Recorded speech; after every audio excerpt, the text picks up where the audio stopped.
Hello everyone, Zane with you, and today we'll show you how to create Azure account for free. Okay, the first thing that you should do is to simply open your browser and try to use it from the incognito tab, just in order to avoid signing in using your Outlook account or your Microsoft account.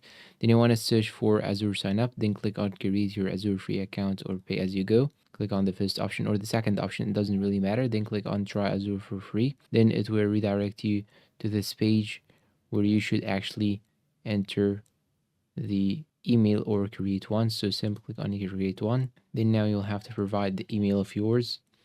I'm gonna type Wilson Gray at outlook.com, for example. Then I'm gonna hit the next. Wilson Gray is already taken. Then you want to set a password, country, date of birth. I'm gonna choose UK here, for example. Then I'm gonna click on next. Then you should provide the first and last name. Let's say Wilson. Then hit the next. And now we will have to prove that you are human. Just press and hold on this button right here. Now after you do the sign up for the Outlook, here you can see the sign up for Azure.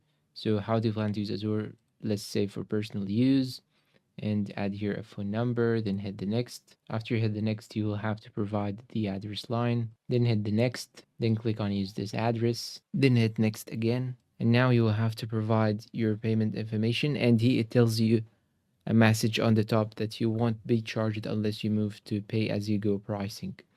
And that's all for today's video. If you find it helpful, please support us with like, subscribe, comment, share. Thank you for watching, and goodbye.